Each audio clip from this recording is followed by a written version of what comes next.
Bonsoir mes chers frères et sœurs. Dans la vidéo d'aujourd'hui, je vais parler du processus de brisement. Alors, je vais faire la vidéo sur le brisement en deux parties. Dans la première partie, qui est la vidéo d'aujourd'hui, je vais parler de la première saison. Parce que quand Dieu veut changer un chrétien, il lui fait passer par ce qu'on appelle le brisement. Et ça se compose de 3 saisons en général.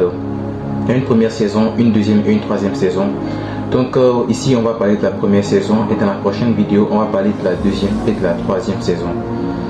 Alors, quand un chrétien vient à Dieu, quand un être humain vient à Dieu, il y a un ensemble de fardeaux et de choses qu'il amène avec lui.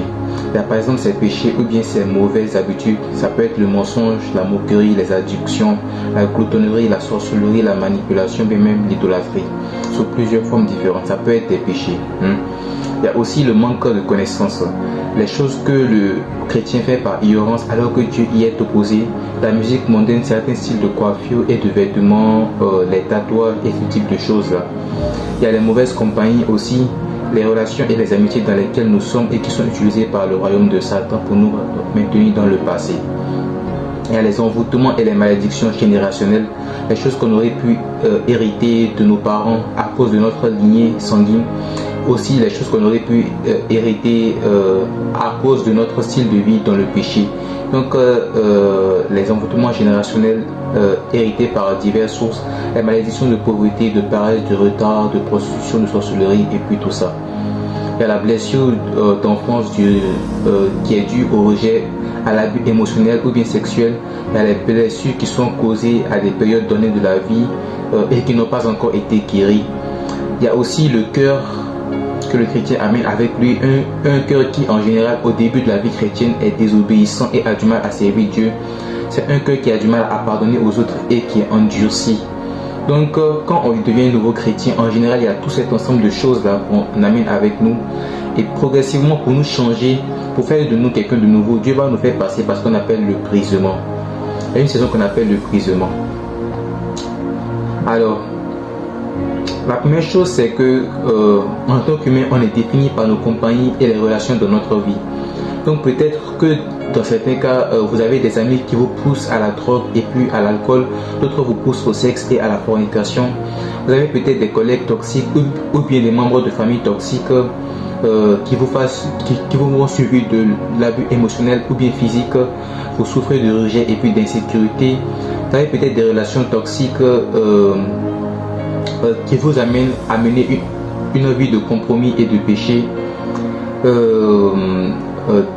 qui vous pousse aux moqueries, aux critiques, et puis à la manipulation et toutes ces choses-là. Donc il y a tout cet ensemble de compagnies là que le chrétien a, et ces choses-là peuvent entacher sa marche avec Jésus-Christ. Donc qu'est-ce qui se passe? La première étape du brisement, c'est ce qu'on appelle l'isolation.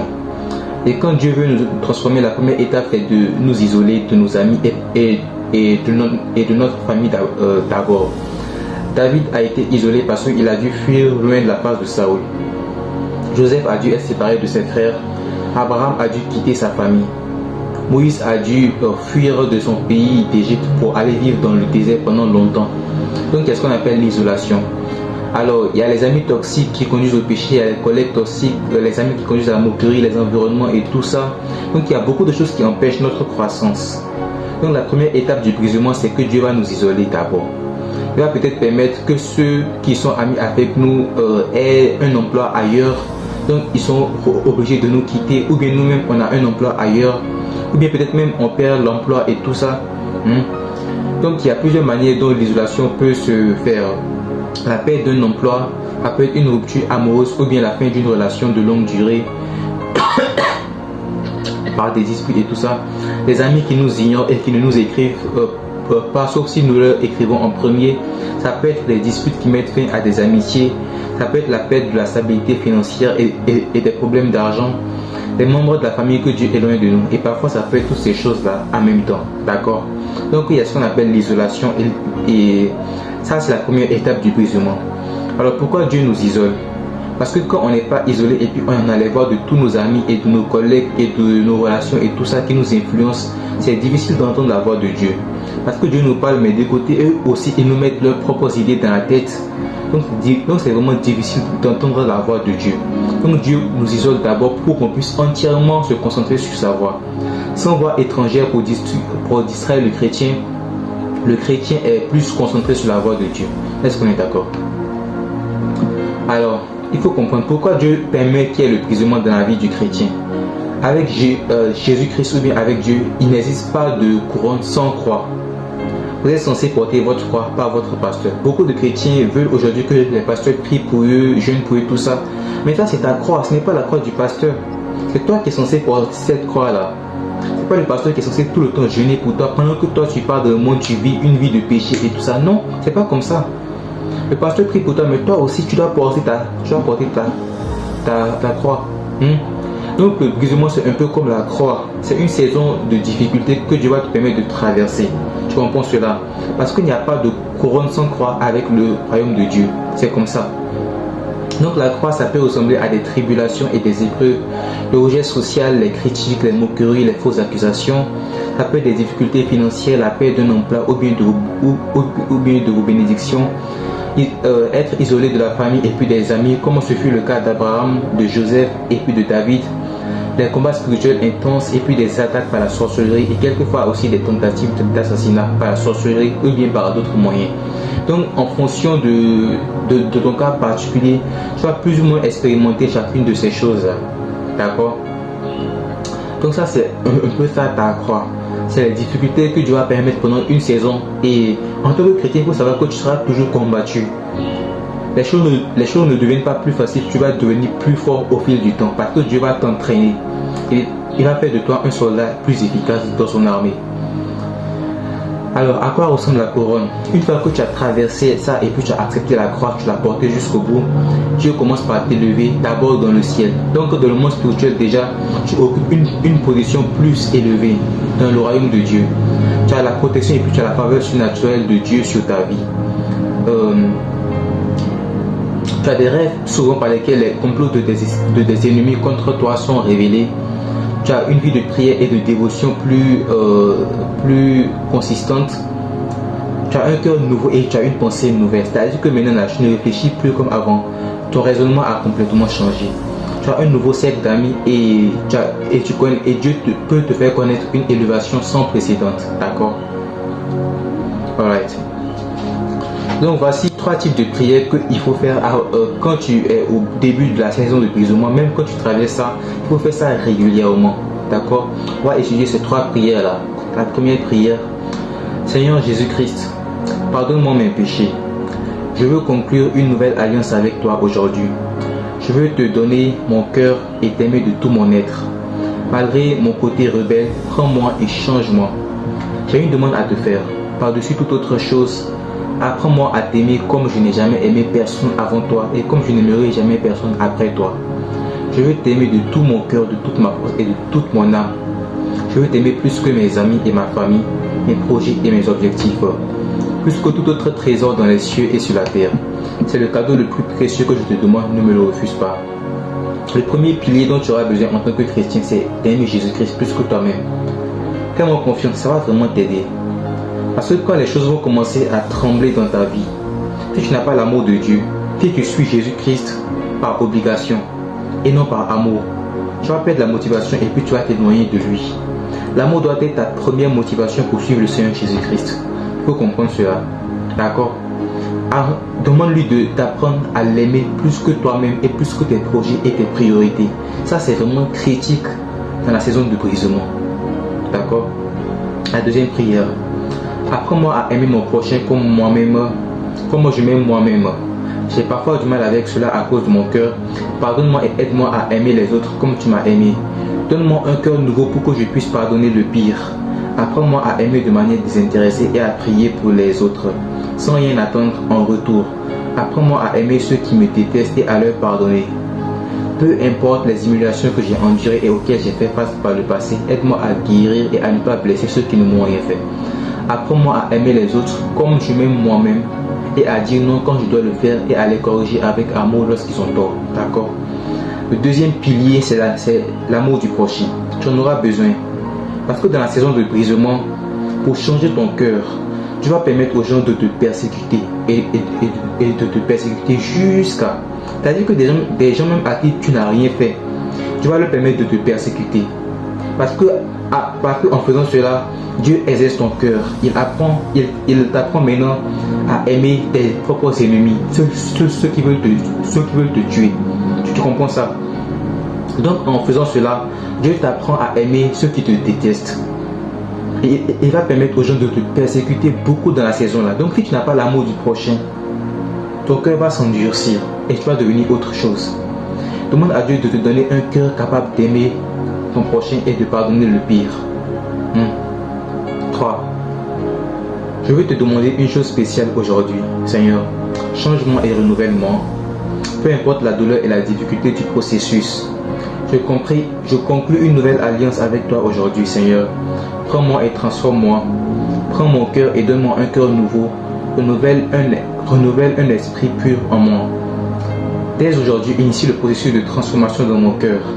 Même si plus tard je change d'avis, discipline-moi et ne me laisse pas revenir en arrière. Peu importe la difficulté, ne me laisse pas revenir en arrière, Seigneur Jésus-Christ. Prends-moi à partir de ce jour et discipline-moi et change-moi autant que tu le devras. Donne-moi un tempérament nouveau afin que je ne rate pas cette saison de ma vie. Amen. Demande à Dieu de mettre en toi un cœur nouveau et une pensée nouvelle. Même si tu penses que tu es bon, comment, demande à Dieu de te changer et de faire de lui une personne selon son cœur et non ton cœur. Parce qu'en tant qu'humain, on a souvent tendance à penser qu'on est bon. On aime pointer les autres du doigt, mais nous-mêmes, on a tendance à penser qu'on est bon. Le principe de la vie chrétienne, c'est que quand tu viens de la présence de Dieu, tu te regardes comme si tu es l'homme le plus pécheur du monde. Comme si tu es un homme vraiment méchant. Et tu te dépouilles, tu dis Seigneur, pardonne-moi, je ne suis pas digne de toi. Prends-moi et change-moi constamment. Fais cette prière constamment. Demande à Dieu de te briser et de te renouveler chaque jour. D'accord? Parce que tu n'es jamais parfait tant que tu es ici sur terre. Il faut comprendre ça. D'accord. Donc maintenant, on va étudier les lois de la guerre spirituelle et puis de la délivrance parce que ça va vraiment t'aider dans la saison de brisement. Alors, les lois de la guerre spirituelle. On va étudier ça maintenant. La première chose à savoir, c'est qu'il y a ce qu'on appelle les autels générationnels et les malédictions générationnelles.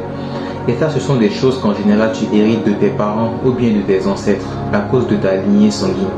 D'accord? Donc ces choses-là, quand tu deviens chrétien, parfois tu amènes ces choses avec toi au début de la vie chrétienne. Donc en fait, c'est pour ça que le processus de délivrance est vraiment important, surtout au début quand tu es un chrétien là.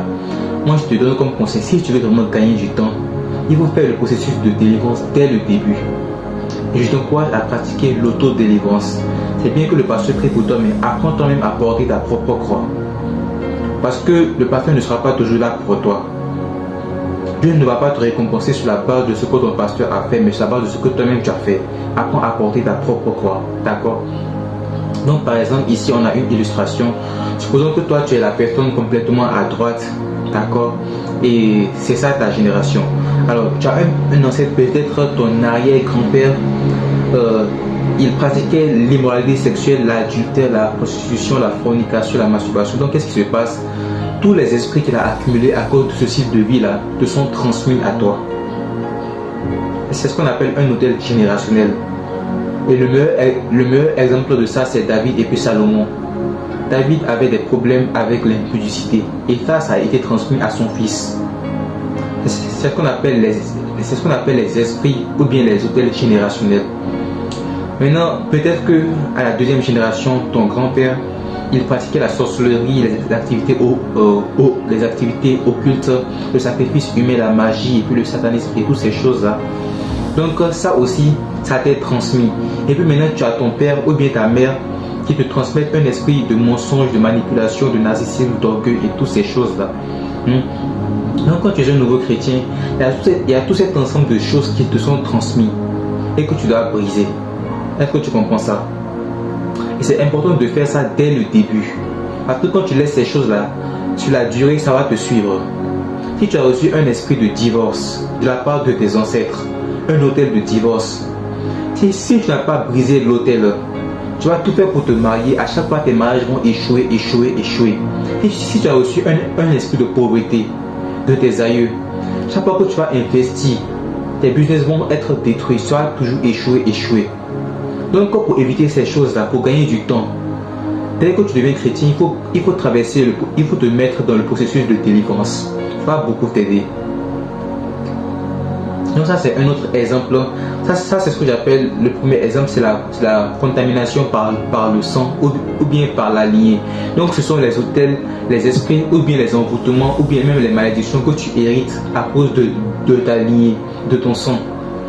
Le deuxième type de contamination, c'est la contamination par le sexe, par l'immoralité sexuelle. D'accord? Donc prenons un exemple. Prenons une femme par exemple, Clara, qui est à droite de l'écran. Donc Clara a couché avec Adam. Mais Adam, lui, il a couché avant de coucher avec Clara. Il a couché avec Lucie et puis Gloria.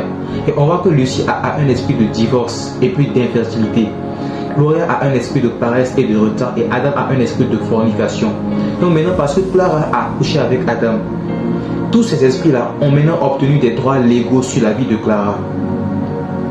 Le sexe dans le monde spirituel, c'est un contrat. C'est pour ça qu'il y a toute une branche de la magie et puis de la sorcellerie qu'on appelle la magie sexuelle. Le sexe est un contrat dans le monde spirituel. Donc quand tu es nouveau chrétien, si tu sais que tu as vécu dans la fornication, dans la prostitution, si tu sais que tu as eu des avortements, il faut briser tous ces autels-là et il faut te repentir. Parce que quand tu ne brises pas ça, les démons vont te suivre pendant toute ta vie. Tu vas tout faire pour essayer de trouver un bon mariage, tu vas toujours échouer. Tu comprends ça? Donc il faut te mettre dans le processus de délivrance dès le début, d'accord? Maintenant par rapport à l'immoralité sexuelle, il y a quelque chose que je voudrais encore dire. Donc je vais lire ça. La masturbation est un péché que beaucoup de chrétiens essaient souvent de justifier. Cependant, il nous lie à des époux de nuit qui peuvent travailler inlassablement à détruire notre vie chrétienne et à empêcher la construction de toute relation sérieuse. D'accord? Donc beaucoup de gens pensent que la masturbation ce n'est pas un péché. C'est un péché. C'est un péché. Donc qu'est-ce qui se passe quand un chrétien pratique ce péché-là?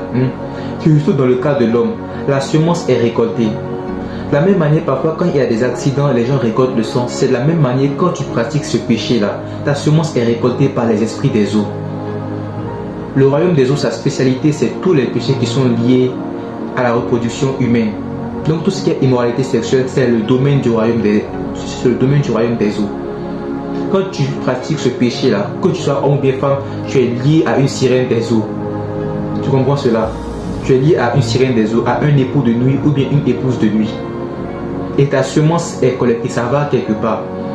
Et parfois, c'est utilisé pour créer des enfants hybrides. Quand tu es, et puis tu vois que tu as femme de nuit et puis qu'elle vient se présenter à toi avec des enfants là. Ces enfants-là ne viennent pas de nulle part. C'est à partir de ta semence qu'ils ont collecté qu'ils ont fait ça. Donc quand tu vis dans ce péché-là, ne le justifie pas. Il faut que tu sois délivré pleinement. D'accord? Alors, qu'est-ce qui se passe dans le cas des époux de nuit par exemple? Quand tu as un lien d'âme avec les époux de nuit dans le monde spirituel à cause du péché de la masturbation ou bien d'autres types de péchés, mais en général, c'est le péché sexuel qui les attire. Donc tout ce qui est péché sexuel, ça attire les époux de nuit. Surtout le péché de la masturbation. Parce que quand c'est la fornication, tu es lié à d'autres personnes. Mais quand c'est la masturbation, comme tu fais ça seul là, ils viennent se lier à toi. Donc quand ces esprits-là sont dans ta vie, toutes les relations que tu essayes d'avoir sérieuses pour arriver au mariage, ils vont tout faire pour détruire ça. Parce que de leur point de vue, tu as leur propriété maintenant, tu leur appartiens, tu es marié à eux. Donc ils ne vont jamais te laisser tranquille. Ils vont tout faire pour te persécuter. Ils vont tout faire pour détruire toutes tes relations. Tu comprends ça? Donc quand tu es un nouveau chrétien là, il faut vraiment travailler, il faut prendre cette saison de délivrance au sérieux. Parce qu'il y a beaucoup de choses dont tu dois te dégager. Quand tu as vécu dans le péché, les envoûtements que tu as hérités de tes ancêtres et toutes ces choses, il faut vraiment te débarrasser de tout ça. D'accord? Alors qu'est-ce qui se passe? Ça maintenant c'est comment utiliser ton temps. Donc on a deux personnes, la personne A et puis la personne B. Alors qu'est-ce qui se passe? La personne A, et la personne B ont tous les deux des sortilèges, des malédictions et des envoûtements sur leur vie quand elles sont toutes les deux nouvellement chrétiennes, n'est-ce pas? Donc tous les deux sont des chrétiens nouveaux. Ils viennent juste de donner leur vie à Jésus et les deux sont venus avec des envoûtements, des hôtels générationnels et beaucoup de choses qu'ils ont héritées. Donc maintenant, dans le cas du chrétien A, à cause de la paresse et du retard, le chrétien A ne peut pas entrer dans sa destinée. Les envoûtements, les malédictions et les hôtels sur sa vie n'ont pas été brisés. Donc il n'y a pas de délivrance à cause de la paresse. Et quand il n'y a pas ce changement-là, il y a beaucoup de choses que tu ne peux pas briser dans ta vie. Parce que Dieu a besoin que tu te débarrasses de certains fardeaux. Il faut que tu te libères de ces fardeaux-là d'abord. Maintenant, qu'est-ce qu'on observe dans le cas du chrétien B? Il peut entrer dans sa destinée parce qu'il est passé par le processus de délivrance et a porté sa croix jusqu'au bout. Il a été changé et renouvelé. Donc il y a une saison, la saison A, ensuite il y a la saison B et il y a la saison C. Dans la saison C maintenant, on voit que A qui n'avait pas travaillé dans les 2 premières saisons, qu'est-ce qui se passe? Il est stagnant et puis il est en retard sur le calendrier de Dieu sur sa vie. Il n'y a aucun changement dans son cœur. Mais la personne B qui a travaillé sur ça est devenue une nouvelle création. Elle a changé et peut entrer dans sa destinée. Est-ce qu'on comprend cela? Donc il faut vraiment faire un usage de ton temps. Je te dis, dès que tu es chrétien, si tu le peux, une fois par semaine, il faut jeûner et prier pour te consacrer à Dieu. Demande à Dieu de t'ouvrir les yeux. Les choses que tu dois briser là, demande à Dieu. D'accord? Alors, il y a ce que j'appelle le traitement de Jonas et puis de Manassé. Donc quand quelqu'un s'endurcit, comment Dieu gère la personne? Il y a ce qu'on appelle le brisement. Si l'homme, il y a plusieurs niveaux de brisement. Dans le premier niveau, tu vas voir que les choses deviennent souvent difficiles. Tu as peut-être toujours un emploi, mais tu es souvent sous stress. Tu as des difficultés vraiment qui commencent par arriver dans ta vie. Mais maintenant, si malgré tout ça, tu ne t'humilies pas devant Dieu pour te repentir, Dieu t'amène au deuxième niveau. Maintenant, qu'est-ce qui se passe? Tu perds peut-être ton emploi. Tu as du mal à trouver de l'argent pour manger. Tu subis le rejet social, la trahison, la malédiction. Même si peut-être que tu as toujours une maison où vivre, mais en fait, les choses deviennent pires. Et quand tu t'endurcis encore, qu'est-ce qui se passe? Tu finis peut-être par perdre ta maison et puis ton foyer. Tu n'as nulle part où aller. Tu as oublié de la famille, des amis, à l'exception de quelques-uns et tout ça. Donc, quand Dieu veut te briser là, plus tu endurcis ton cœur, plus les choses deviennent pires pour toi. Jonas, qu'est-ce qui s'est passé? Il a voulu endurcir son cœur. Dieu a permis qu'il soit avalé par le poisson et puis il s'est repenti. Le roi Manassé qui a brûlé son propre fils et qui a tué le prophète Isaïe. Qu'est-ce qui s'est passé dans son cas? Dieu l'a amené en captivité et il s'est repenti. Le roi Nebuchadnezzar qui était orgueilleux, Dieu l'a retiré le trône pendant 7 ans et il s'est repenti. Plus tu t'endurcis, plus Dieu va te briser jusqu'à ce que tu te repentes. Donc la meilleure façon d'agir, c'est de t'humilier dès le début. Ça va te faire gagner beaucoup de temps. Maintenant, la quatrième chose à savoir, les raisons de l'isolation et des difficultés. Donc pourquoi Dieu te permet de traverser la saison d'isolation quand il veut te briser et te changer. Alors la première raison, Dieu se venge peut-être. Donc la première raison, ça peut être la vengeance. Ça ce n'est pas le cas de tout le monde, mais ça peut être le cas de certains chrétiens nouveaux. Peut-être que vous avez fait beaucoup de mal à des personnes dans le passé et maintenant le Seigneur a entendu leurs cris et il se venge contre vous. Il utilise cette période difficile pour parler à votre cœur et vous confronter à vos actes passés. Parfois, même si vous vous repentez, il vous permettra de supporter les conséquences de vos actes tout en vous accordant la grâce de les traverser. N'est-ce pas? Tu sais, le pardon là, Dieu pardonne toujours, mais parfois Dieu te permet de traverser les conséquences de tes propres actions. On va lire l'histoire de David. 2 Samuel 12, 7 à 12. Nathan dit à David: c'est toi l'homme, ainsi parle l'Éternel, le Dieu d'Israël. Je t'ai un roi sur Israël. Je t'ai délivré de la main de Saoul, et je t'ai donné la maison de ton maître et les femmes de ton maître sous ta garde. Je t'ai donné la maison d'Israël et de Juda. Et si c'était trop peu, je t'aurais aussi donné plus. Et si encore si c'était peu, j'en aurais rajouté. Pourquoi as-tu méprisé l'ordre de l'Éternel en faisant ce qui est mal à tes yeux? Tu as tué Uri par l'épée. Tu as tué par l'épée Uri le Hittite. Tu as pris sa femme pour en faire ta femme et tu l'as tuée par l'épée des Ammonites. Maintenant, l'épée ne s'éloignera plus de ta maison, parce que tu m'as méprisé et que tu as pris la femme de Uri le Hittite pour en faire ta femme. Ainsi parle l'Éternel. Voici, je vais faire surgir contre toi le malheur de ta maison.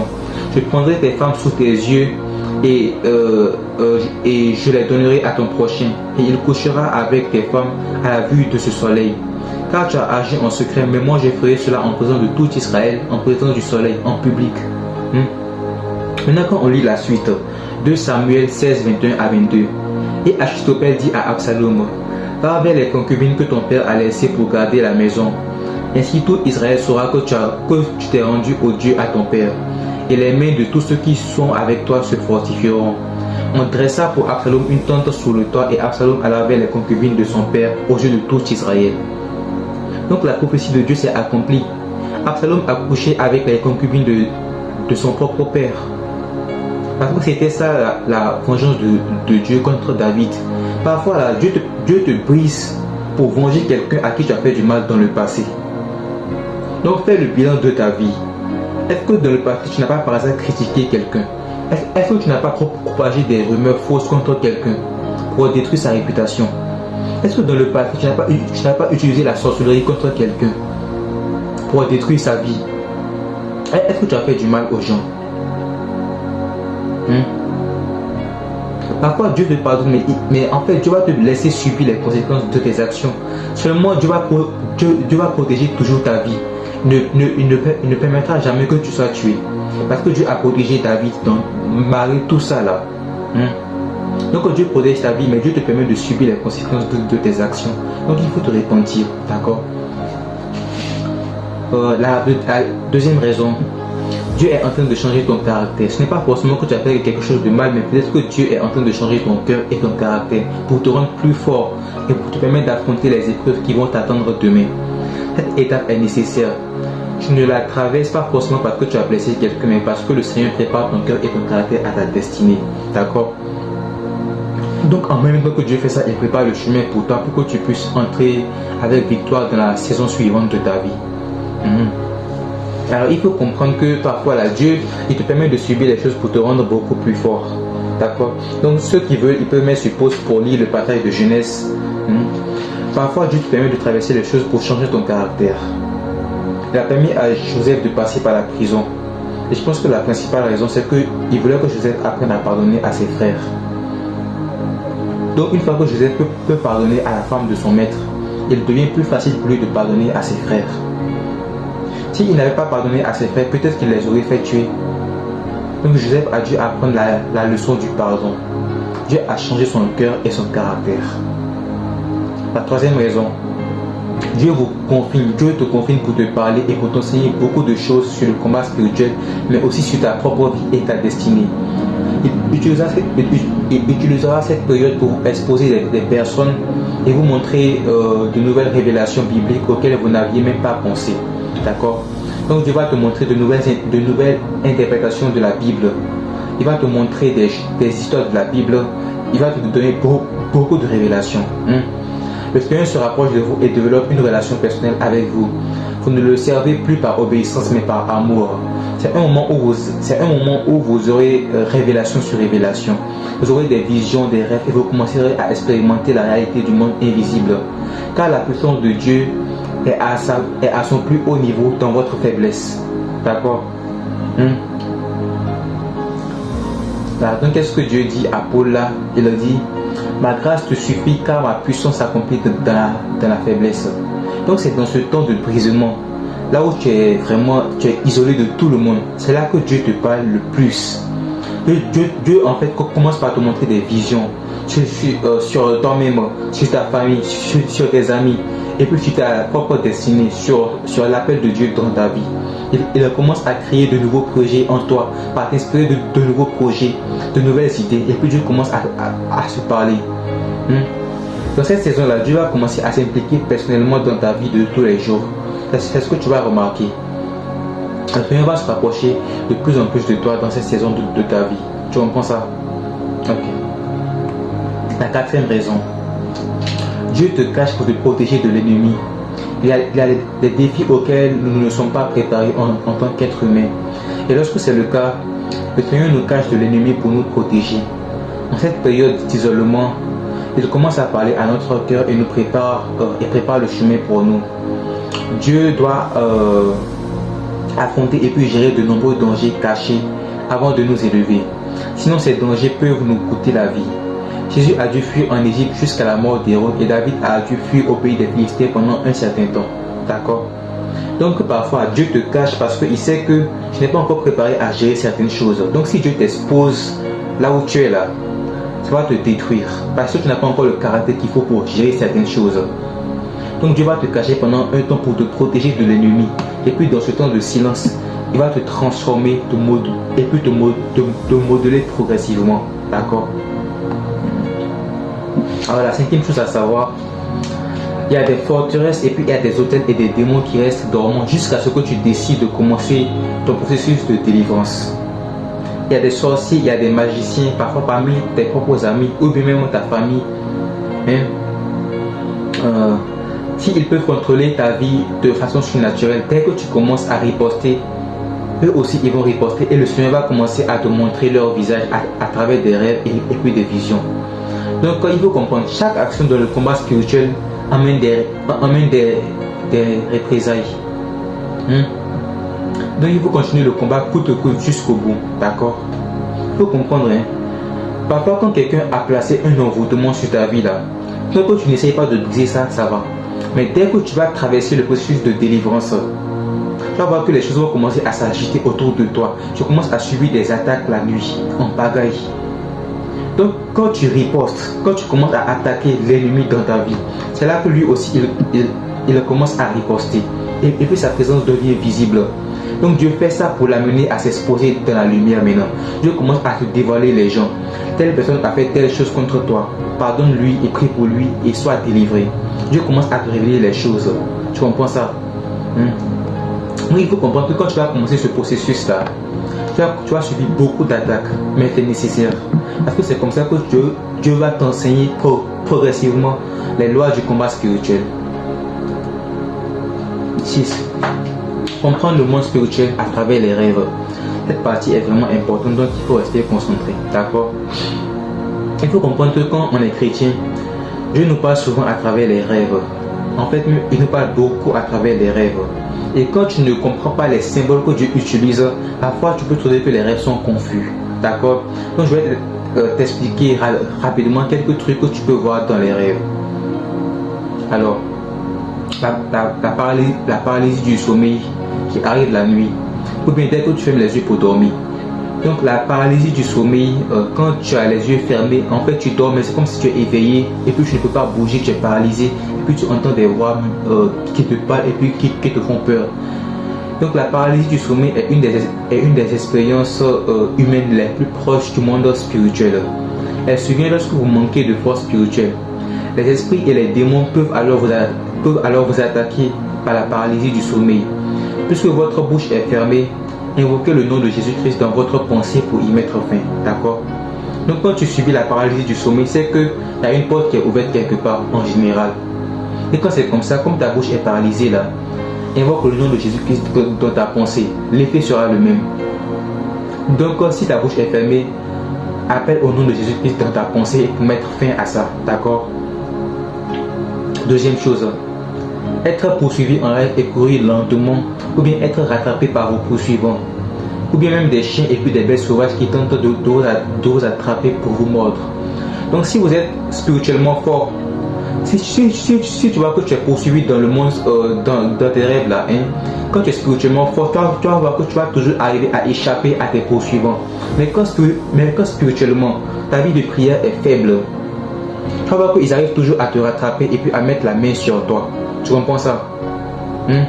Lorsque quelqu'un te poursuit en rêve là, si tu as vu que dans le rêve tu étais plus rapide qu'elle et puis tu as réussi à t'échapper, c'est que spirituellement tu as un bon niveau. Ou bien quand des chiens et puis des animaux viennent pour te mordre, mais ils n'arrivent pas à se rapprocher de toi, ou bien à te faire mal en rêve, c'est que spirituellement tu as un bon niveau. Mais quand ils arrivent à te toucher, c'est que spirituellement tu es faible. Il faut que tu revoies ta vie de prière et de sanctification surtout. Parce qu'il n'y a point de malédiction sans cause. Donc quand tu vis dans le péché, ils ont légalement le droit de t'attaquer. Alors le troisième type de rêve. Consommer différents types d'aliments et de nourriture dans les rêves, même ceux qui semblent innocents ou bien bons. Consommer de la nourriture est le plus grand signe de sorcellerie.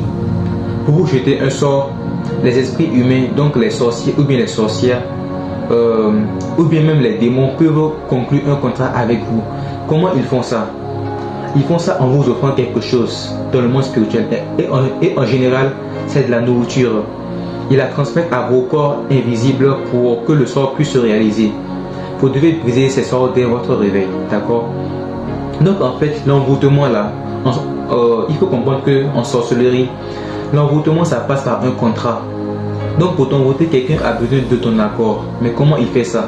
Il t'offre quelque chose dans le monde spirituel. Quand quelqu'un te donne de la nourriture et puis qu'en rêve tu as accepté ça et puis tu as mangé ça, tu as accepté l'envoûtement. Quand quelqu'un te donne de l'argent en rêve ou bien un cadeau et puis tu as accepté ça, tu as accepté l'envoûtement. C'est comme ça. Et parfois aussi ça peut se faire par le sexe. Donc les gens viennent coucher avec vous en rêve pour vous envoûter. D'accord? Donc tout ça, c'est les différents moyens par lesquels les sorciers vous envoûtent. Et il faut savoir que quand tu as une vie de prière forte, tu vas voir qu'en général, même quand on veut t'offrir de la nourriture, tu vas refuser ça dans le rêve. Ou bien tu ne vas pas manger ça. Mais quand tu as mangé ça, ça veut dire que spirituellement, il y a une porte qui est ouverte quelque part. D'accord? Donc dès que tu te réveilles, il faut briser ces rêves-là dans le nom de Jésus-Christ. La quatrième chose, les rêves où des personnes essayent de coucher avec vous, parfois vous vous réveillez avec les sous-vêtements mouillés. Quand je dis la culotte, je veux dire plutôt les sous-vêtements. Donc quand tu couches avec des gens dans tes rêves, le fait de coucher avec des gens, comme moi je l'ai dit, c'est un contrat spirituel. La même manière dont les sorciers peuvent vous offrir de la nourriture pour vous jeter des sorts de pauvreté, d'amour, de mort, le sexe est aussi un moyen pour une sorcière ou bien un sorcier ou bien même un démon de créer une alliance spirituelle avec vous. Vous devez prier pour briser ces alliances dans le nom de Jésus-Christ dès que tu te réveilles. D'accord? Il faut comprendre, les rêves là, surtout quand tu as des rêves et puis que tu te réveilles entre 0h et puis 3h, c'est la période durant laquelle le royaume de Satan est le plus actif. Donc dès que tu te réveilles, il faut prier pour briser ces rêves là. Parce que la chose se passe pendant que tu dors. Donc quand tu te réveilles là, il faut immédiatement prier pour briser ça. D'accord? 5. Votre maison est envahie par des inconnus qui vous poursuivent et puis vous expulsent parfois. Si des inconnus envahissent votre maison et vous dominent, cela signifie que vous êtes spirituellement faible. Mais si vous êtes fort et que vous les combattez et puis que vous arrivez même à les ramener à la porte et puis à les expulser de votre maison, ça veut dire que vous êtes fort. Si ils essaient d'entrer par la porte mais qu'ils ne parviennent pas, ça signifie que vous êtes dans une bonne posture spirituellement et que vous êtes plus puissant qu'eux. D'accord? Mais s'ils sont plus forts que vous, en général ça signifie qu'ils vont réussir à entrer. Donc quand tu et puis tu vois des gens inconnus qui essayent de rentrer brutalement dans ta maison et puis toi tu les chasses au nom, tu pries et puis tu les chasses dehors.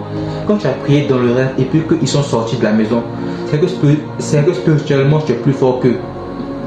Tu arrives à les dominer et puis ceux qui sont revenus pour faire dans la maison là, ils n'arrivent pas à faire ça.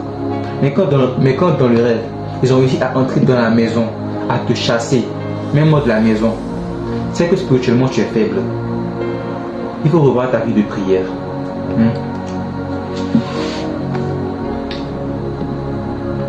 Vous voyez des gens vous tirer dessus ou bien tenter de vous empoisonner ou bien de vous tuer dans vos rêves. Donc ça c'est comme ça que le Seigneur va dévoiler les complots maléfiques qui sont faits contre votre vie. Il est important de prier dès votre réveil pour annuler ces complots au nom de Jésus-Christ. Parfois ces choses se produisent pendant votre sommeil même, oui. Lorsque le Saint-Esprit vous réveille, il est important de commencer à prier immédiatement. Donc quand tu vois des gens tirer sur toi en rêve ou bien tenter de te tuer là, ce sont les complots du monde spirituel que Dieu te dévoile. Et parfois c'est aussi des complots véritables contre ta propre vie dans le monde réel. Tu comprends cela? C'est pas forcément que quelqu'un va chercher à te tuer, mais ça peut être un ami qui a prévu de te faire du mal. Ça peut être quelqu'un qui a prévu de te faire du mal dans la vie réelle. Et c'est comme ça que Dieu montre les complots. D'accord? Vous voyez des monstres ou bien des créatures d'apparence démoniaque lutter contre vous. S'ils vous dominent, cela signifie que vous êtes spirituellement faible. Vous devez prendre votre vie de prière plus au sérieux et commencer à vous investir dans votre relation personnelle avec Jésus-Christ. S'ils ne vous dominent pas et que vous les dominez, c'est que spirituellement vous êtes plus fort qu'eux. Donc quand tu te retrouves à combattre des monstres en rêve ou bien des créatures bizarres, ça veut dire que en général c'est un signe qu'ils cherchent à te faire prisonnier. C'est ça en fait ce que ça signifie. Ils cherchent à te garder prisonnier d'eux. Comme ils savent que tu es maintenant dans le processus de délivrance là, ils veulent tout faire pour te retenir prisonnier. Tu comprends cela? Donc il faut prier vraiment pour briser ce type de rêve. 8. Vous entendez des gens dans vos cauchemars vous dire que vous leur appartenez et qu'ils ont des droits de propriété sur votre vie. Parfois vous voyez attaché ou bien lié par des cordes. C'est le signe que certaines personnes ou bien certains démons vous retiennent captifs. Elles utilisent une porte légale pour contrôler certains aspects de votre vie. Si une sorcière ou bien un sorcier par exemple a des sentiments pour vous et puis vous jette un sort, Dieu pourrait vous dévoiler cela.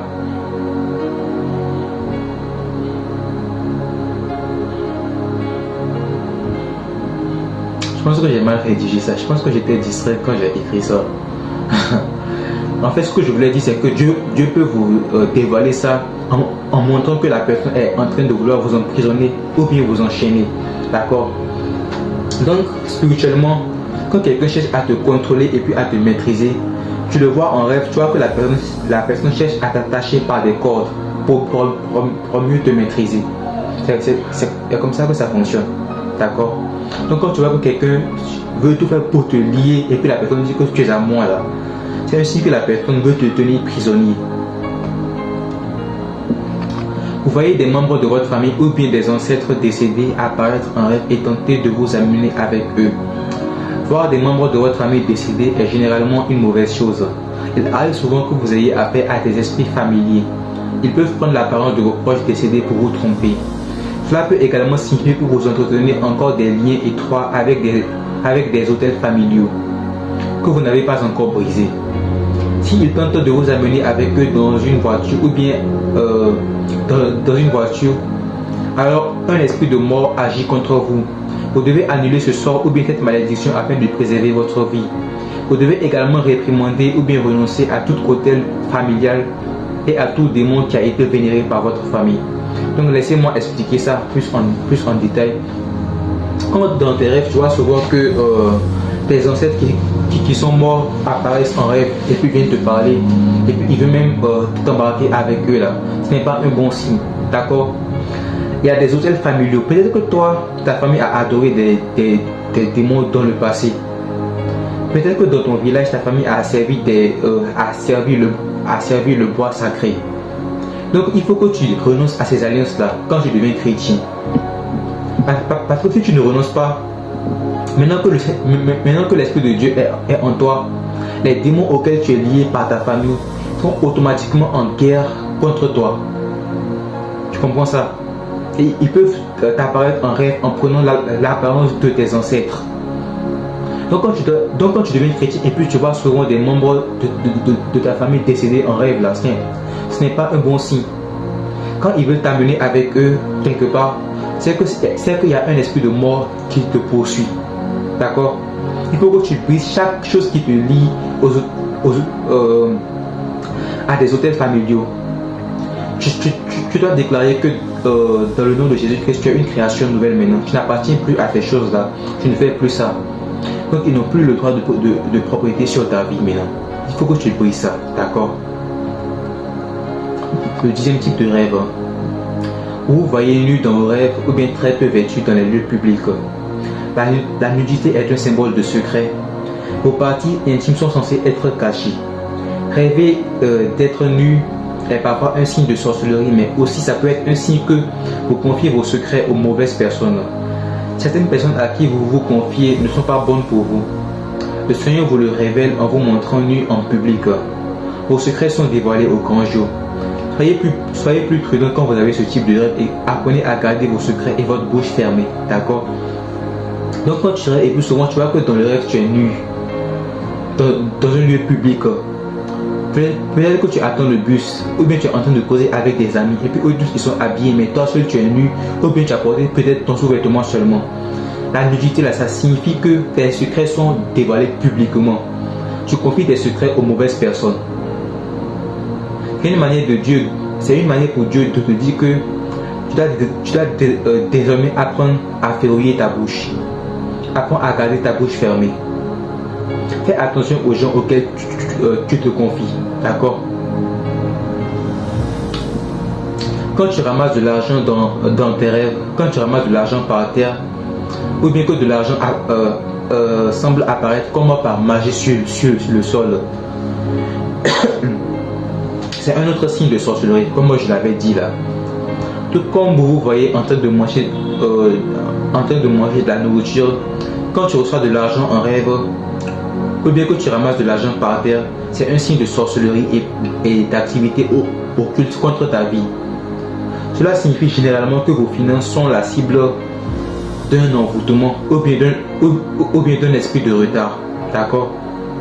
Donc quand c'est l'argent que tu vois en rêve là, c'est que quelqu'un cible tes finances. Peut-être que tu as un projet sur lequel tu travailles. Tu veux construire un business et puis tu vois que tu rêves et puis tu vois que tu ramasses de l'argent par terre. Ou bien quelqu'un vient et peut te donner de l'argent, un billet sale, un billet qui n'est même pas propre. En général, ça signifie que c'est un envoûtement que quelqu'un place contre tes finances.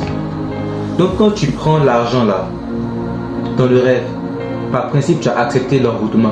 Quand tu te lèves, il faut briser ça directement. D'accord? C'est un envoûtement pour te rendre pauvre. C'est pour voler ton étoile et puis te rendre pauvre. Il faut comprendre quelque chose. Le sorcier là, ce qu'il ne peut pas faire dans le monde physique, il va faire ça dans le monde spirituel. Donc s'il veut t'envoûter par la nourriture et puis que physiquement il sait que tu vas refuser sa nourriture, la nuit quand tu dors, si tu n'es pas sanctifié comme chrétien, il va venir donner la nourriture à ton corps spirituel, à ton corps invisible. C'est le même principe pour l'argent. Quand il sait que tu vas refuser son argent, il vient te donner ça en rêve pour t'envoûter. Tu comprends ça? Ok. 12. Vous vous voyez près des sources d'eau comme des piscines, des océans, des rivières et puis des lacs. Parfois vous êtes sur un radeau qui dérive à la surface de l'eau et des créatures marines comme des sirènes tentent de vous attraper et de vous entraîner dans l'eau. Tu comprends ça? Les sources d'eau représentent le royaume des eaux. Plus la masse d'eau que tu vois en rêve est grande et plus le rang de l'esprit d'eau auquel tu es confronté est élevé. D'accord? Donc quand tu vas dans des rêves, il y a souvent des sources d'eau, des océans, des rivières, des lacs et puis tout ça là. Ça signifie que tu es lié au royaume des eaux. Et eux, leur spécialité, c'est l'immoralité sexuelle. Donc ça signifie aussi, ça révèle en fait le type de péché dans lequel tu vis. Ça signifie que tu vis dans l'impudicité. Ou bien il y a des hôtels que tu n'as pas encore brisés. Tu comprends cela? Parce que eux, leur spécialité, c'est tout ce qui est immoralité sexuelle. Donc quand ils sont là, c'est qu'il y a un péché qui est lié à ce type de choses là. Et quand tu vois ça en général, quand tu vois les sources d'eau, plus la source d'eau est élevée, plus l'esprit auquel tu fais face est puissant. Mais quelle que soit sa puissance, je te dis, tu as le pouvoir sur les scorpions et les serpents et toute la puissance de l'ennemi. Et rien ne peut te nuire. Apprends à utiliser ta puissance dans le nom de Jésus-Christ. D'accord? Ok. 13. Vous voyez des gens réciter des incantations contre vous dans vos rêves. Cela signifie que des gens utilisent activement la sorcellerie contre vous. Oui. Quand tu vois des gens réciter des choses sur toi dans les rêves, là, ça signifie que ils sont en train de tout faire pour t'envoûter. Donc il faut briser ça. D'accord? 14. Vous voyez dans de vieilles maisons, des écoles, des lieux de travail ou bien des endroits que vous avez quittés depuis des années. Donc il faut faire attention. Ce type de rêve, ça représente le retard. Ça signifie que vous n'êtes plus censé faire certaines choses et que vous y retournez sans cesse. Peut-être avez-vous été totalement délivré de l'esprit de masturbation peut-être, et puis après un an de liberté, vous retombez dans le même péché. Soit la veille de ce jour-là, ou bien soit la nuit suivante, vous rêvez et vous voyez que vous êtes dans votre ancienne maison, parfois même à l'école primaire, parce que vous n'avez pas encore appris la leçon. Peut-être êtes-vous sur le point de contacter votre ex, et puis le Seigneur vous montre dans votre ancienne maison. Peut-être que vous avez été délivré de la sorcellerie et puis de la fornication et vous êtes sur le point de retomber dans le même péché, dans les mêmes pratiques. Et vous vous rêvez et vous vous voyez alors au collège ou bien au lycée. C'est parce que la leçon n'a pas encore été apprise. Plus vous vous retrouvez loin dans le passé, plus l'erreur que vous faites est grave. D'accord? Donc laissez-moi réexpliquer tout ça là. Quand tu rêves et puis tu vois que tu es dans une ancienne maison, un ancien lieu de travail ou bien des lieux que tu as quittés depuis longtemps, ça veut dire qu'il y a des leçons que tu n'as pas encore enregistrées. Tu comprends cela? Donc quand tu te retrouves à l'école primaire, c'est qu'il y a des choses que tu n'as pas encore apprises. Ce n'est pas forcément qu'il y a un envoûtement dans ton ancienne maison, pas forcément ça. Mais quand tu te retrouves dans ton ancienne maison, là, qu'est-ce que ça signifie? Ça signifie que il y a des leçons que tu n'as pas encore maîtrisées. Donc si par exemple Dieu t'a dérivé de certaines choses et puis que tu répètes la même chose, la nuit tu rêves, tu vois que tu es encore en retard, tu es dans ton ancienne maison. Parce que dans le monde spirituel, tu n'es plus censé être là-bas. Mais comment tu es entêté et puis tu veux persister dans tes vieux péchés là. Donc dans le monde spirituel, quand tu rêves, Dieu te ramène en arrière pour te montrer que tu es en retard, parce qu'il y a des leçons que tu n'as pas encore enregistrées. Donc quand tu te retrouves souvent dans des lieux anciens, ça signifie qu'il y a des choses que tu n'as pas encore apprises. Donc spirituellement, tu es en retard sur le calendrier de Dieu sur ta vie. Tu comprends cela? Voilà. 15. Passer des examens difficiles en rêve ou bien des examens pour lesquels tu n'es pas préparé. Les examens précèdent en général une promotion ou bien une élévation. Donc lorsque tu passes des examens difficiles en rêve, ça signifie que tu n'es pas encore prêt pour la prochaine étape de ta vie. Peut-être que vous avez demandé à Dieu de vous donner un emploi et pourtant vous êtes paresseux. Peut-être que vous cherchez un conjoint et pourtant vous ne voulez pas abandonner l'immoralité sexuelle. Alors le Seigneur vous montre que vous échouez à vos examens ou bien qu'ils sont difficiles parce que vous n'êtes pas encore prêt pour ce que vous lui demandez. Donc quand tu prends des examens et puis que c'est facile, c'est que tu es en bonne voie. Mais quand tu échoues souvent à tes examens en rêve ou bien que c'est difficile, ça veut dire que tu n'es pas encore prêt pour la saison suivante de ta vie. Il y a des leçons il y a des choses que tu n'es pas, il y a des leçons que tu n'as pas encore assimilées comme chrétien.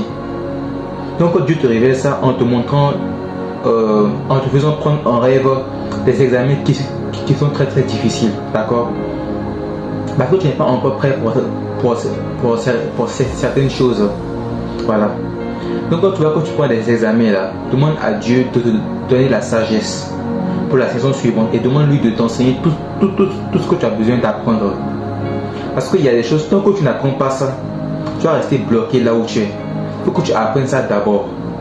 Ça peut être la sanctification, ça peut être le pardon. Il faut que tu pardonnes aux gens qui t'ont fait du mal. Ça peut être l'humilité, il faut que tu demandes pardon quand tu as fait du tort aux gens. Ça peut être l'humilité, ça peut être n'importe quelle autre leçon. Mais tant que tu n'apprends pas ça, tu vas rester bloqué là où tu es. D'accord? 16.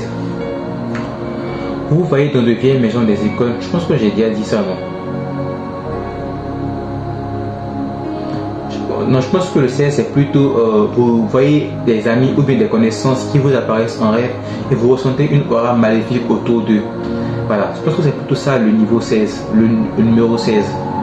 Donc lorsque tu vois des gens qui apparaissent dans des rêves et puis tu ressens une énergie maléfique autour d'eux, c'est un mauvais signe. Soit c'est un esprit familier qui prend l'apparence de la personne, mais soit aussi c'est la personne, mais Dieu c'est que la personne est impliquée dans la sorcellerie ou bien dans des choses bizarres. Donc quand tu vois la personne avec une aura maléfique là, une façon à Dieu de t'ouvrir les yeux sur ce que cette personne fait en secret. Tu comprends cela?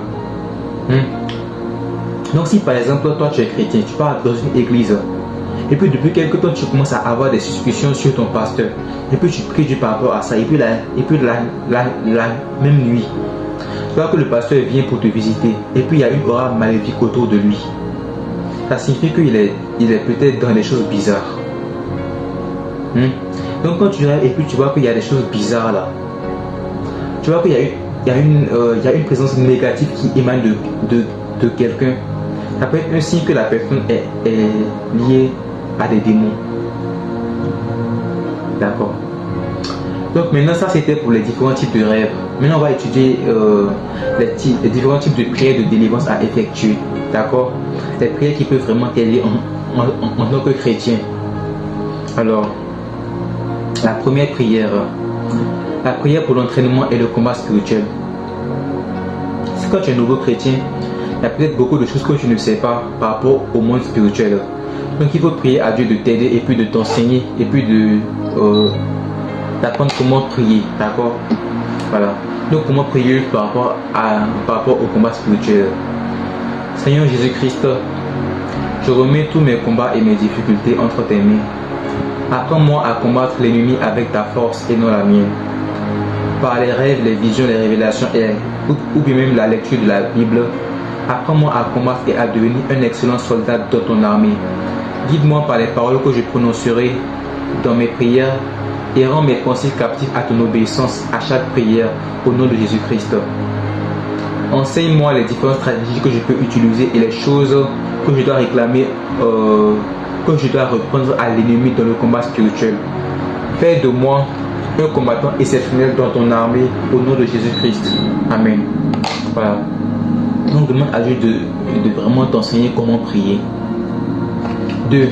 La prière par rapport au cœur, ça aussi c'est important. Parce que quand tu pries Dieu avec un cœur qui est endurci, c'est difficile à Dieu de t'écouter.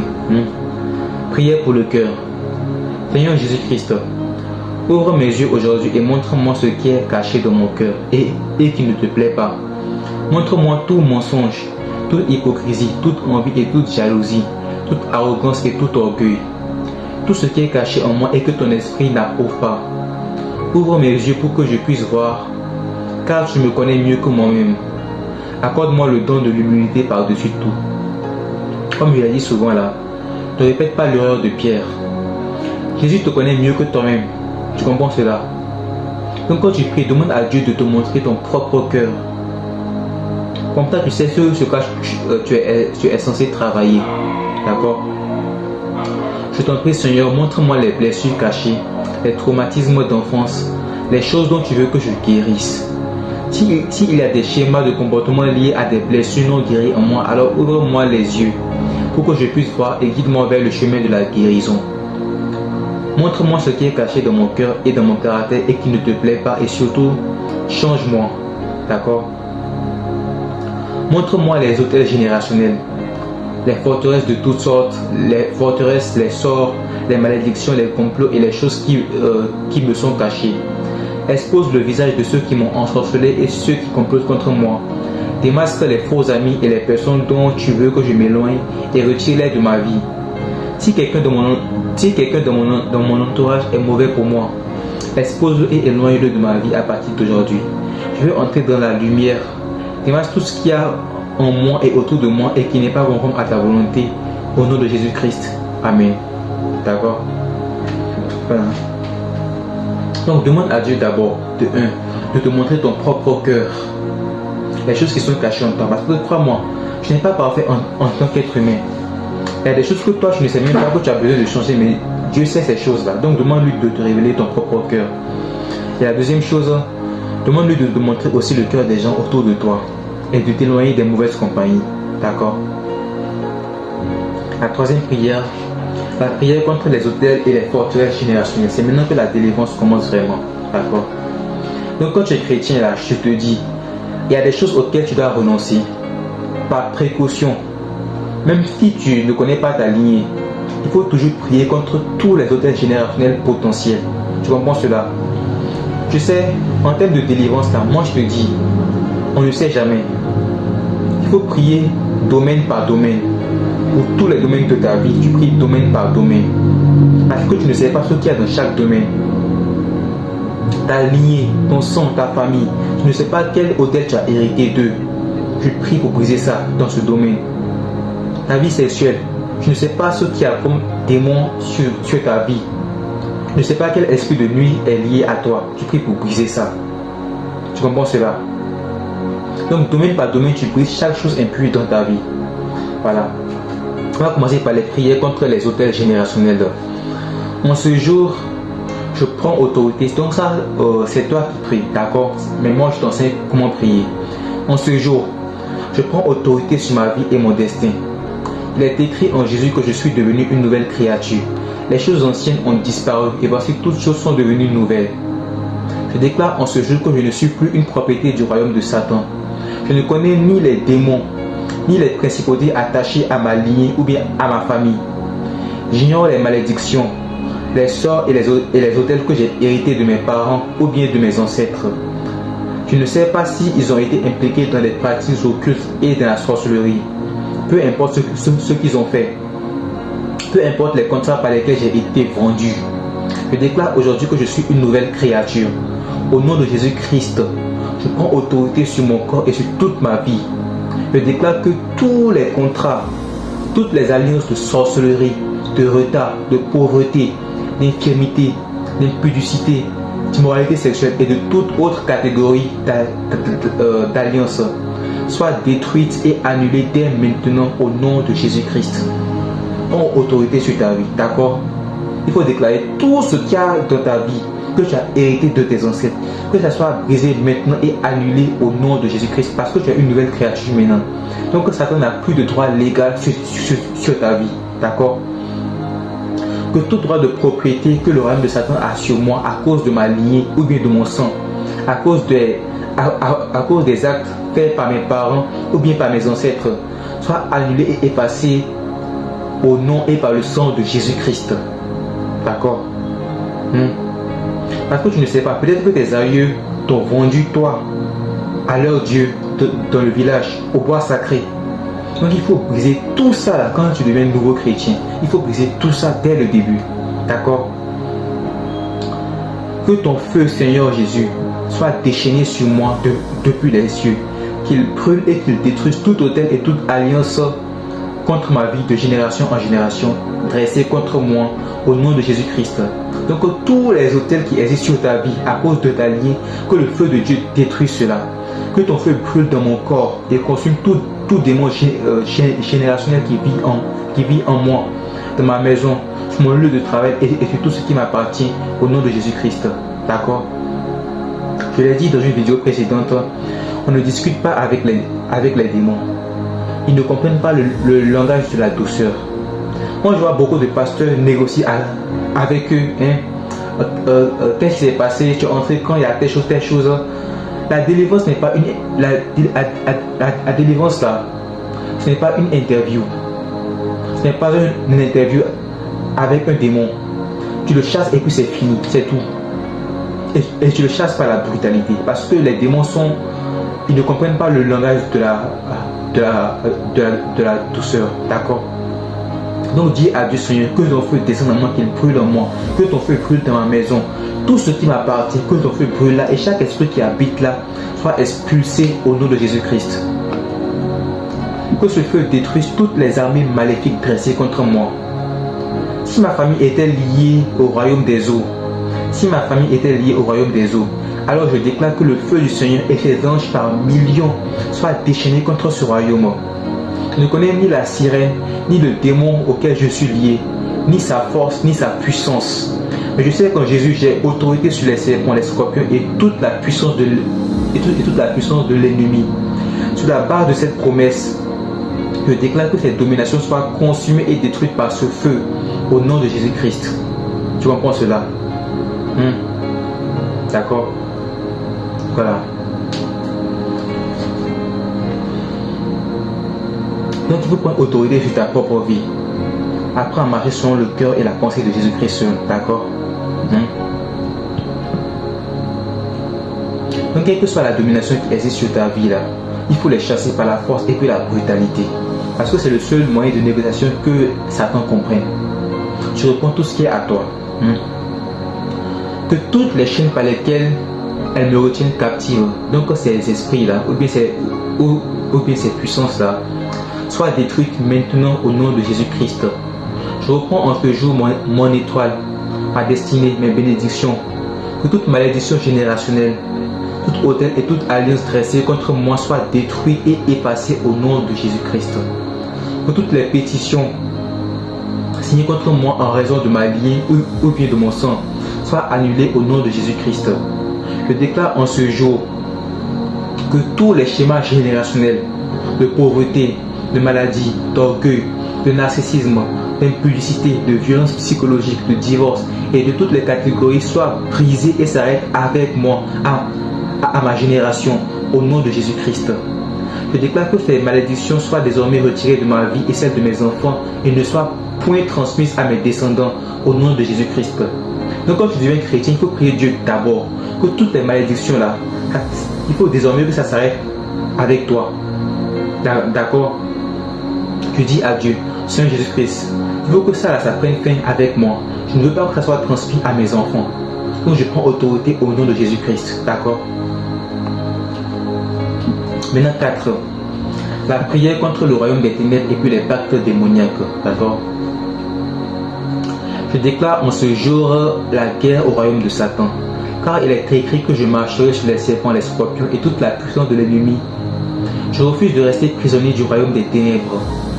En ce jour, quels que soient les pactes par lesquels j'ai été asservi au royaume des eaux, au royaume des cimetières, quels que soient les sorts qui me retiennent prisonnier, les démons auxquels j'ai été vendu, je déclare ce jour comme le jour de ma liberté au nom de Jésus-Christ. Que les anges du Seigneur se déchaînent par dizaines de millions contre tous les royaumes, toutes les armées et tous les empires qui sont établis contre ma vie.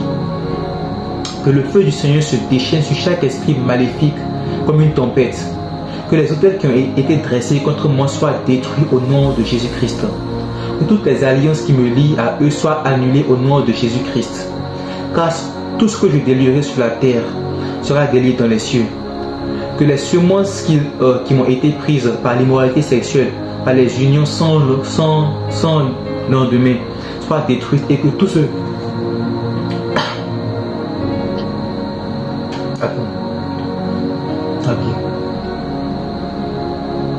Et que tout ce qui a été fait comme rituel contre moi, ou bien comme envoûtement, soit effacé au nom de Jésus-Christ. Amen. Je dois beaucoup prier avant de faire chaque vidéo parce que je suis souvent attaqué. Que tout esprit maléfique que j'ai invité dans mon corps soit détruit par le feu et par la puissance de Jésus-Christ. Je renonce en ce jour à tout engagement spirituel que j'ai pris pour me vendre ou bien pour vendre mes descendants ou bien qui que ce soit d'autre. Que tous ces contrats soient annulés et que ces esprits maléfiques soient chassés hors de mon corps au nom de Jésus-Christ. Amen. Ça c'est la première partie de la prière. Donc c'est une prière que tu peux faire pour briser tous les pactes démoniaques. Mais aussi, si tu es quelqu'un qui a été impliqué dans la sorcellerie et puis tu es en train de quitter ça, tu peux aussi faire ce type de prière là pour renoncer à chaque pacte. D'accord? Donc quand tu veux quitter la sorcellerie par exemple là, tu peux prier comme ça. Je renonce aujourd'hui à toute forme de sorcellerie. Je déclare que tout autel que j'ai dressé contre ma vie et celle de mes victimes de la sorcellerie soit détruite au nom de Jésus-Christ. Parce que tout ce que je vais délier sur la terre sera délié dans le ciel. Je déclare que tous les sorts et les malédictions de toutes les catégories que j'ai lancées contre d'autres personnes soient annulés et effacés au nom de Jésus-Christ. D'accord? Écoutez bien, quand tu quittes la sorcellerie et puis tu veux être délivré, ne prie pas pour toi seul. Par amour du prochain, prie pour toutes tes victimes. Les gens que toi-même tu as envoûtés là, prie pour eux et dis à Dieu, Seigneur, les envoûtements que moi-même j'ai mis contre eux là, que ça soit brisé maintenant et qu'eux-mêmes, eux tous soient libérés maintenant au nom de Jésus-Christ. Les contrats par lesquels tu les as vendus là, il faut déchirer ça au nom de Jésus-Christ. D'accord? Par ces seuls mots, tu peux délier la vie de beaucoup de personnes. Tu peux libérer beaucoup de personnes par tes seuls mots. D'accord? Donc quand tu veux être libéré de la sorcellerie, ne prie pas pour toi seul. Prie aussi pour tes victimes. Qu'ils soient tous libérés au nom et par la puissance de Jésus-Christ. Que tous les démons établis sur ma vie soient détruits au nom de Jésus-Christ. Je prends autorité aujourd'hui et je déclare que je suis en guerre contre ma chair et le royaume de Satan. Que mon étoile, mes bénédictions et que tout ce qui m'a été volé par tous les moyens et par toutes les portes soit restauré maintenant au nom de Jésus-Christ. D'accord? Prie Dieu pour la restauration. Déclare à Dieu que tout ce qu'on t'a volé comme étoile te soit restitué maintenant. Que toutes les réclamations contre ma vie, contre mon identité en Jésus-Christ soient annulées au nom de Jésus-Christ. Que tous les démons établis contre ma vie soient consumés par le feu du Seigneur. Que ce feu les détruise jusqu'aux os et que toutes leurs armées soient détruites et anéanties au nom de Jésus-Christ. Je déclare que tous les complots qui ont été préparés contre moi, qui sont en train d'être préparés maintenant et qui seront préparés contre moi dans le futur, échouent tous maintenant au nom de Jésus-Christ. D'accord? Il faut dévancer l'ennemi. Donc même les choses qu'il n'a pas encore planifiées là, il faut briser ça maintenant. D'accord? Qu'ils soient tous expulsés de mon corps et de ma vie et qu'ils apprennent à craindre le nom du Dieu Tout-Puissant en Jésus-Christ. Amen. Voilà. Donc ça c'est la prière contre les pactes sataniques et puis la sorcellerie. Donc quand tu veux être délivré de ça, comment prier? Maintenant la prière même contre la sorcellerie. Donc la première prière c'est par exemple quand tu es un sorcier et puis tu veux être libéré. Mais maintenant quand toi tu es la victime d'un sorcier et puis que tu veux être délivré, comment prier par rapport à ça? C'est ce qu'on va étudier maintenant. Donc la prière contre la sorcellerie et puis les envoûtements.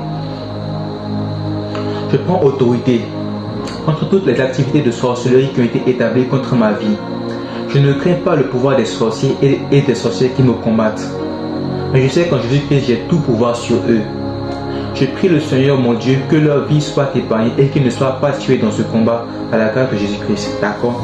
La première chose que je vais me permettre de t'enseigner, quand tu pries contre un sorcier, ne demande jamais à Dieu de tuer le sorcier. Parce que Dieu aime le sorcier autant qu'il t'aime.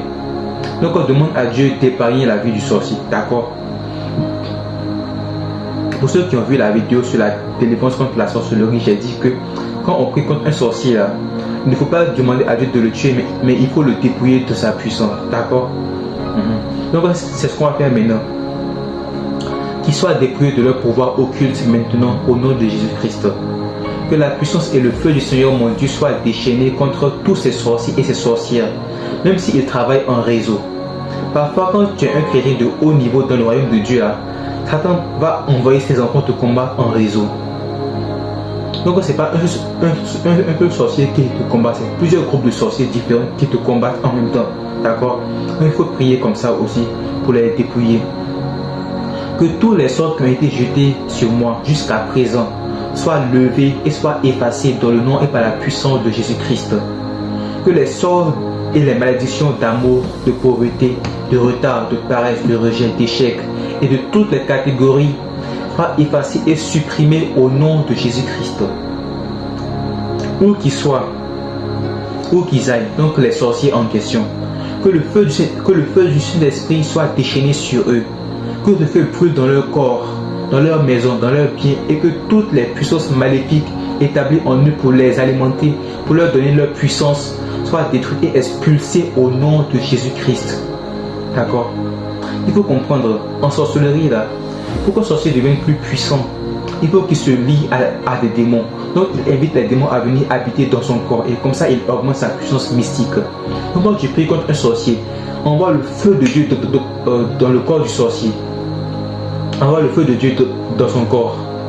Et ce feu-là, demande à Dieu que chaque esprit qu'il a invité en lui soit expulsé au nom de Jésus-Christ. Comme ça tu le dépouilles de sa puissance. D'accord? Même dans sa maison, les objets qu'il utilise pour faire les incantations, les bagues magiques, les bracelets magiques là, que ces objets soient brûlés par le feu de Dieu et que les démons qui sont attachés à ces objets soient expulsés au nom de Jésus-Christ. D'accord?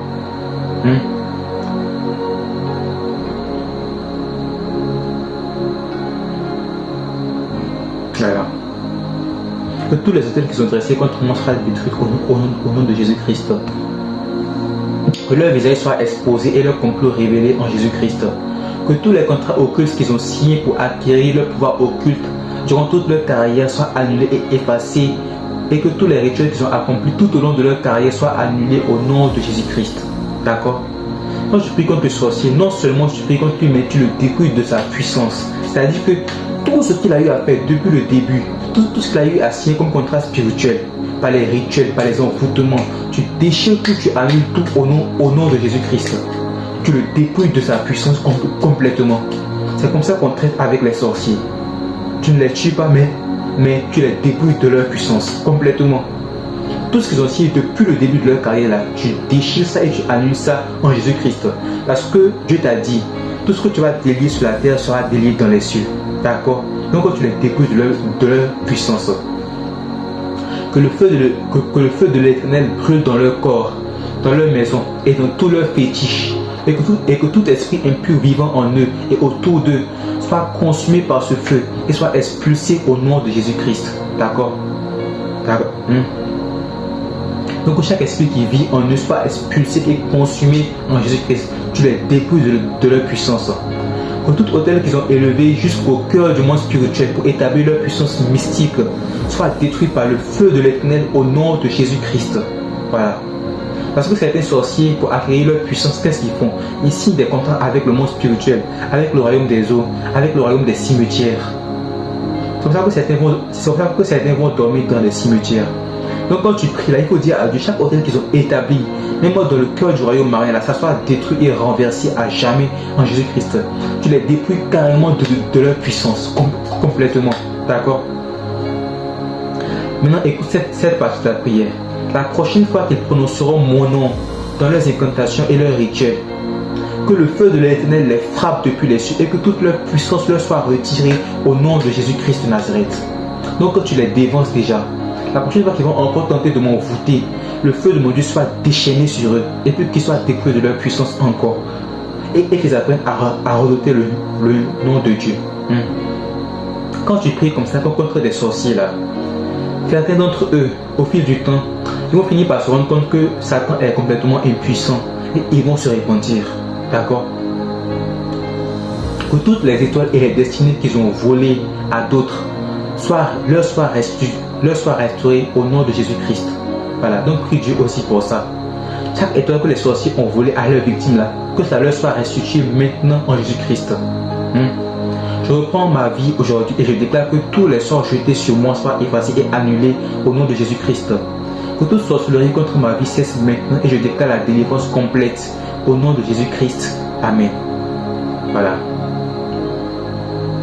Donc c'est comme ça que tu pries contre les sorciers. Tu ne les tues pas, mais tu les dépouilles de leur puissance complètement. Tu leur retires leur capacité de nuisance. D'accord? Et surtout demande à Dieu de te les dévoiler. Les gens dans ton entourage, parmi ta famille, tes amis, tes collègues qui font la sorcellerie là, demande à Dieu de les dévoiler. Et quand Dieu les dévoile, n'aie pas de la haine dans ton cœur contre eux, mais prie pour eux, pour que Dieu les amène à Jésus-Christ. D'accord?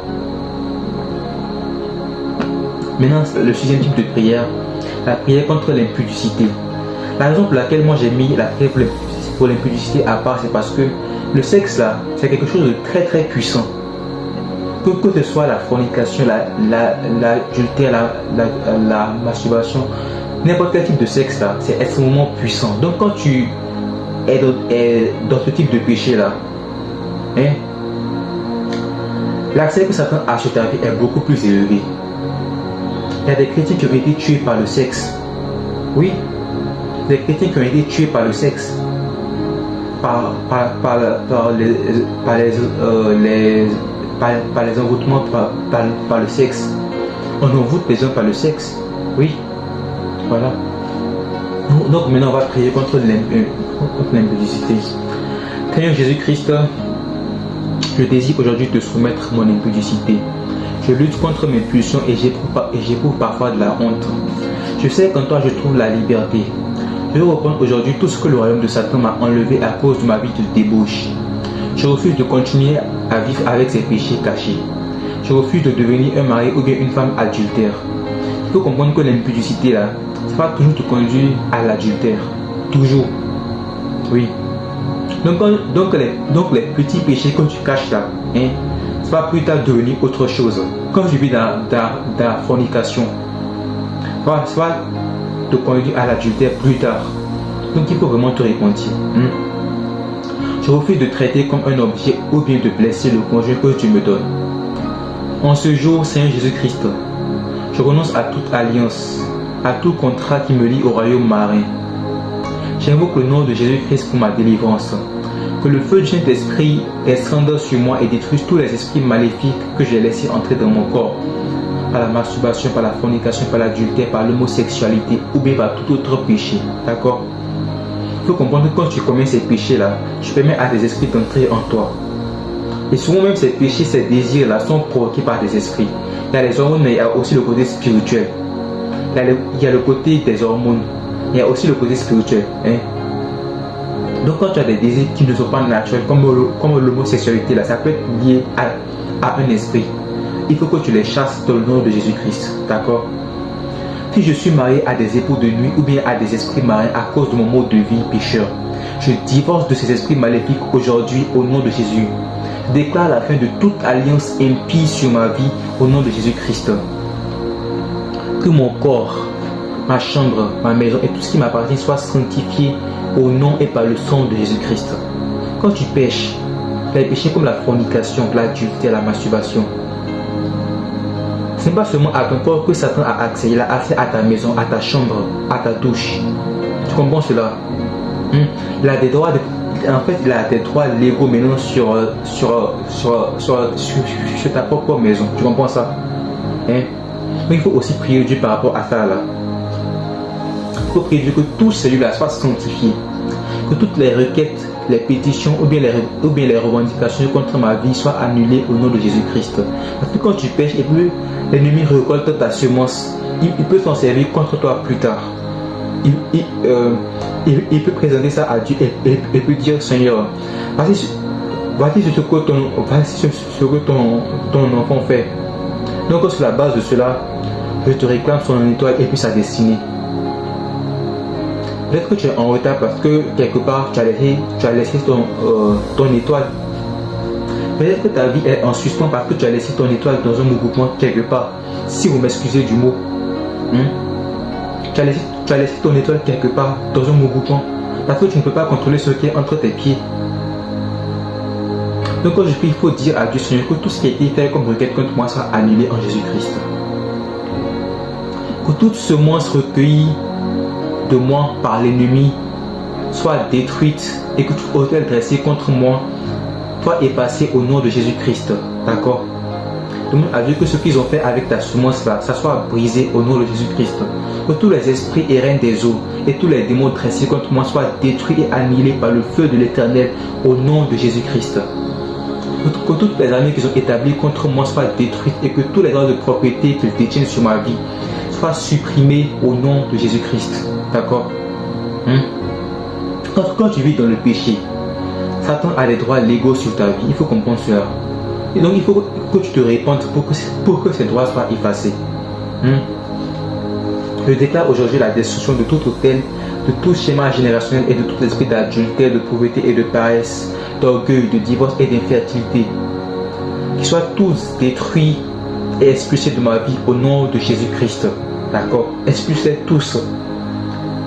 Car tout ce que je libérerai sur la terre sera libéré dans les cieux. Tout ce que je vais délier ici sur la terre, ça va être délié dans les cieux. Que ma destinée, ma vie, mon bonheur, mes bénédictions, ma relation avec le Seigneur et tout ce qui m'a été volé soit restauré maintenant au nom de Jésus-Christ. Je déclare aujourd'hui que je ne suis plus lié au royaume marin ni à aucun esprit maléfique. Je suis une nouvelle création au nom de Jésus-Christ. Amen. D'accord? D'accord? Voilà. Il faut continuer vraiment à prier Dieu. Il faut dire à Dieu tout ce qu'ils t'ont pris là. Pour que ça te soit restitué au nom de Jésus-Christ. Bon, je vais te donner un secret par rapport à la délivrance. En général, il y a 4 étapes pour la prière de délivrance. Le premier aspect, l'aspect légal, le côté légal. Il faut que tu effaces tous les droits légaux que Satan a sur ta vie. Donc il faut dire à Dieu Seigneur que chaque réclamation qui a été faite contre moi, contre mon étoile ou bien ma destinée, soit annulée au nom de Jésus-Christ. De la même manière, Satan se présente devant Dieu pour accuser Job. C'est comme ça aussi que jusqu'à aujourd'hui, les démons se présentent devant Dieu pour accuser les chrétiens. Chaque fois que tu pêches, ils ont des droits légaux sur ta vie. Donc il faut d'abord, il faut que tu détruises tout ça là. Les hôtels générationnels sont des droits légaux. Les envoûtements sont des droits légaux. Il faut que tu effaces tout ça dans le nom de Jésus-Christ. Tu déclares juste tout ce qu'il y a comme moi, tout ce qu'il y a contre moi, comme pétition, contrat, réclamation, envoûtement, hôtel, soit renversé et effacé au nom de Jésus-Christ. Parce que ce que je délivrerai sur la terre sera délivré dans les cieux. Parce que je suis une création nouvelle maintenant. Le deuxième aspect, expulsion. L'expulsion de chaque esprit qui vit en toi ou bien dans ta vie. Et l'expulsion se fait de manière brutale parce que Satan n'est pas doux. Il faut être brutal. Demande à Dieu que son feu brûle en toi et que ce feu brûle le démon qui habite en toi ou bien autour de toi au nom de Jésus-Christ. Troisième aspect, sanctification. Après avoir pris tous leurs droits légaux, après les avoir expulsés, il y a maintenant la sanctification. Demande à Dieu que ton corps et puis toute ta maison soit nettoyée par le sang de Jésus-Christ et par le feu du Saint-Esprit de Dieu. D'accord. Quatrième étape, la récupération. Maintenant, il faut dire à Dieu Seigneur, tout ce qui m'a été pris, mon étoile, mes promesses, ma destinée, tout cela me soit restitué maintenant au nom de Jésus-Christ. D'accord. Voilà, donc voici les 4 points de la prière de délivrance. Maintenant, le dernier type de prière qu'on va étudier, c'est la prière contre les addictions maintenant. Le principe est plus ou moins le même. Seigneur Jésus-Christ, impose tes mains sur moi aujourd'hui et aide-moi. Je suis dépendant et addict à de nombreuses choses et je veux m'en débarrasser afin de pouvoir être plus utile à ton royaume. J'invoque ton nom Seigneur et je renonce à chacun de ces comportements aujourd'hui. Je déclare que je ne suis plus esclave de la drogue, de la cigarette, de la pornographie, de l'immoralité sexuelle, de la nourriture. Que tout esprit qui me retient capable de ces choses soit expulsé de mon corps et de ma vie au nom de Jésus-Christ. Que le feu du Seigneur brûle en moi et détruise tous les esprits maléfiques établis contre moi au nom de Jésus-Christ. Que tous les sorts, les malédictions et hôtels jetés sur moi et contre ma vie pour me maintenir dans ces addictions soient annulés et détruits au nom de Jésus-Christ. D'accord? Je vais dire quelque chose par rapport à la drogue. Ceux qui consomment la drogue là, il faut comprendre. La drogue là. Il y a des gens, il y a des trafiquants de drogue là. Avant de vendre leurs produits, ils font des rituels pour envoûter ça. Donc quand tu touches ça là, en fait, il y a des esprits qui ont accès à ta vie maintenant. Quelle que soit ta volonté, tu vas être dépendant jusqu'au jour de ta délivrance. D'accord? Ce sont des histoires vraies. Il y a des cartels mexicains qui envoûtent leur cocaïne pour avoir plus de clients, pour que les gens deviennent plus dépendants de leur drogue. Donc c'est aussi spirituel. Il y a le côté physique, mais il y a aussi le côté spirituel. D'accord? Il faut prédire que chaque esprit qui te tient lié à ces choses-là soit expulsé et détruit au nom de Jésus-Christ. Je déclare la fin de toutes les malédictions et envoûtements générationnels contre ma vie. Que tout sort, malédiction ou hôtel de dépendance dressé contre moi pour ruiner ma vie et mon étoile, soit supprimé et effacé aujourd'hui au nom de Jésus-Christ. Oui. Afin quand tu consommes leurs produits là, les trafiquants de drogue ont accès à ton étoile. Oui. Je déclare que toutes les choses anciennes de ma vie sont passées et que je suis une nouvelle création. S'il te plaît Seigneur, cette partie est très importante sur ça. Sur ça. S'il te plaît Seigneur Jésus-Christ, pose tes mains sur mon cerveau et que chaque zone de mon corps qui a été endommagée soit guérie et régénérée au nom de Jésus-Christ. D'accord? Que les parties de mon corps qui ont été endommagées guérissent en ton nom puissant. Pose tes mains sur ma tête et restaure tous les réseaux neuronaux de mon cerveau. Voilà. Il faut comprendre que la drogue là, toute addiction, la drogue, la pornographie, tout ça là, ça détruit le cerveau littéralement.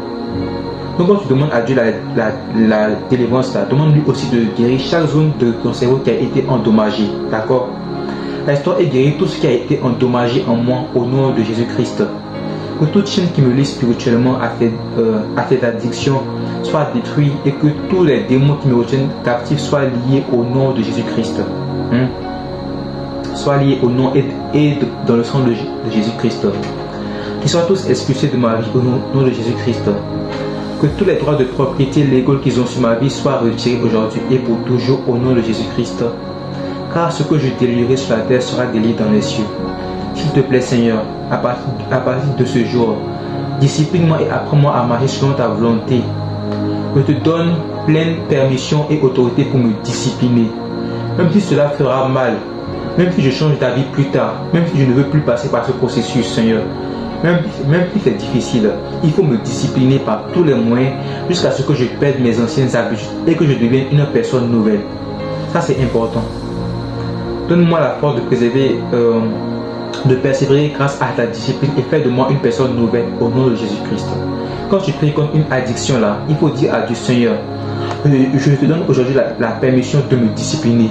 Même si ça va faire mal, même si je change d'avis plus tard, il faut continuer le processus jusqu'à ce que je sois entièrement délivré. D'accord? Il faut faire ce type de prière là. Voilà. Je pense que c'est tout pour aujourd'hui. La dernière chose à savoir, c'est que durant la première saison, il est important de développer de nouvelles habitudes, notamment en matière de lecture de la Bible et puis de prière. Il faut apprendre à prier quotidiennement, le matin et puis le soir. Surtout le soir, la nuit. Parce que la plupart des activités de Satan vont se produire durant la nuit. Donc prie le matin, mais surtout le soir. D'accord? Donc il faut aussi savoir que Dieu va te révéler beaucoup de choses par tes rêves. Dieu va commencer par te parler durant cette période de temps là. Voilà. Il faut vraiment avoir une vie de prière. Et puis par rapport au rêve, il y a un type de rêve que j'ai oublié de mentionner. Quand tu rêves et puis tu te vois dans un cercueil, ça signifie qu'il y a un esprit de mort contre toi. Ta mort est planifiée dans le monde spirituel. Donc il faut prier pour briser ce type de rêve là. Il faut détruire ça au nom de Jésus-Christ. D'accord?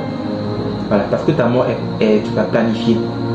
Donc quand tu es dans un cercueil dans des rêves, ce n'est pas du tout bon. Je pense que c'est tout pour aujourd'hui. Ça a été long, mais merci pour tous qui ont été patients. Merci pour tous qui ont été patients et que Dieu vous bénisse. Amen.